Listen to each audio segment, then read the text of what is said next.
Hi and welcome to the Geek Legion of Doom. This is a fantasy movie review, and it's also going to be part of my Thor mockbuster marathon.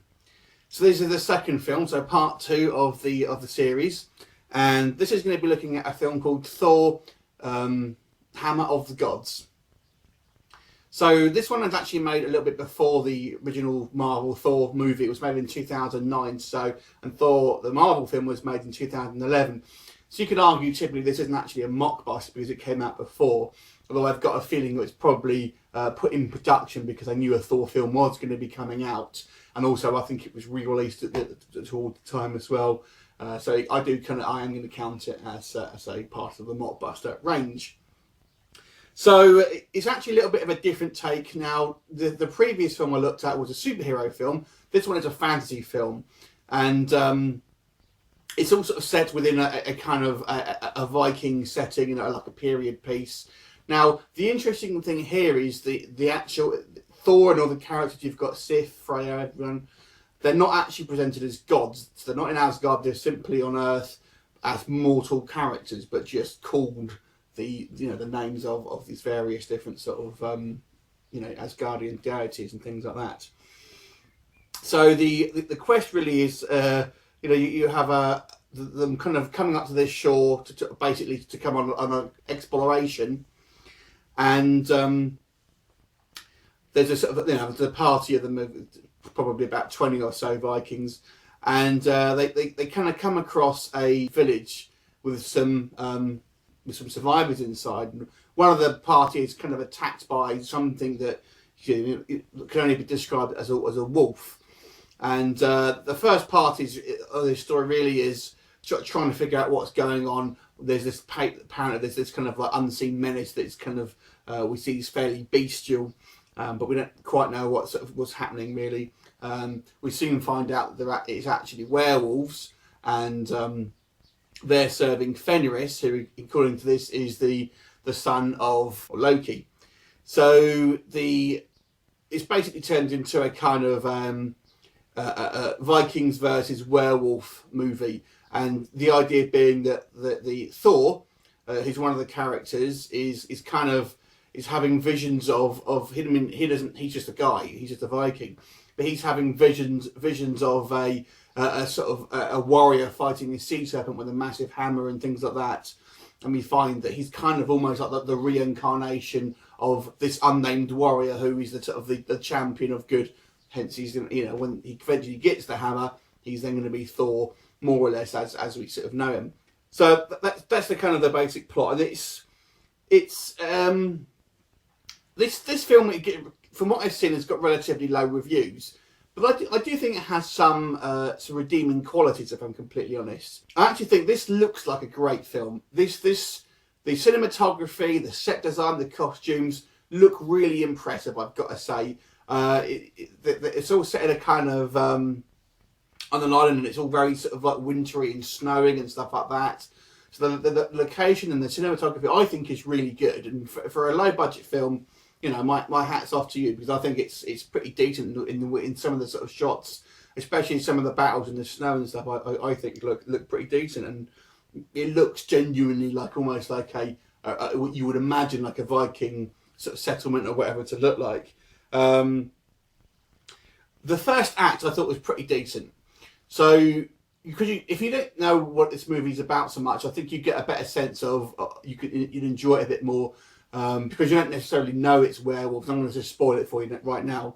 But they don't show the werewolves properly until you get into the sort of second act. And that's in its benefit, because, to be honest with you, the werewolves, and I'll come on to that in just a second, don't look all that fantastic. But you'll see sort of like close-ups of their claws and things like that, and very, very quick flashes. And that sort of, I think, works in its favour. And also, this, before you kind of see what's going on properly, it's all very sort of misty. You don't know what's going on. It has a little bit of that kind of almost like a spooky feeling to it, and it serves it really well. And I sort of really enjoyed it. And I actually think the actual concept is quite an interesting film. It's ultimately Vikings versus werewolves. It's a concept. I think it's pretty decent. It's we've kind of seen it in sort of like dog soldiers, obviously in sort of contemporary times. But I thought it was quite a good idea, and quite an original take on this kind of like Norse legends and things like that.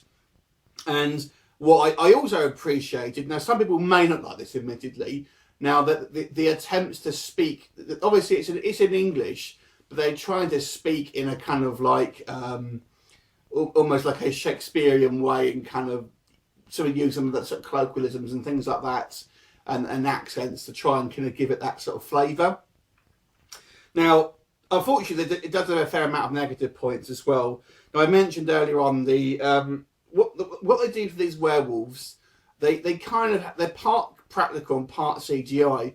So the actual they have like claws and stuff like that, and their bodies are painted, but the heads they use are all CGI. So you have actors running around with I assume green hoods on, and then these wolf heads are added at a later date.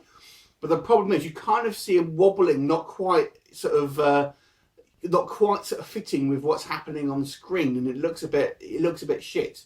I think sometimes it works when you have the very, very quick shots, but unfortunately when they have the shots where it's a little bit more extended, it doesn't look quite as good. I've got to be honest with you, it looks a little bit rubbish for all the sort of the effort that they've put in for the sort of set design and the armor and things like that. I personally think they would have better off being, having sort of practical effects. Even I think it would have looked a lot better, or even have partial heads that are practical. Maybe animate the jaws or something like that. But as a whole, I didn't really like the animated sort of CGI werewolf heads.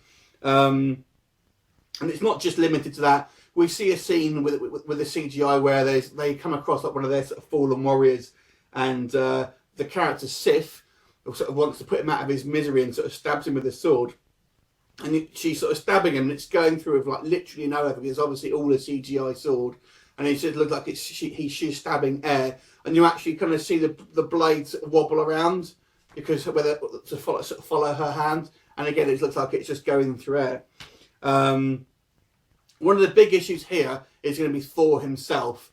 Now, I think he's way miscast. The guy who plays Thor himself is weak, to be honest with you. He doesn't have any sort of charisma. He doesn't look like he would be Thor. He's kind of this like slightly chubby sort of surfer looking dude, to be honest with you. And he doesn't look like we would imagine Thor. And he certainly doesn't, I don't think, act. And his character sings, they always sort of saying, oh, Thor is like this great warrior and blah, blah, blah. But I didn't get that, to be honest with you. So even if you take the actor out of it and the way the character is portrayed, I didn't think he came across as a particularly strong character. There's the kind of the leader of these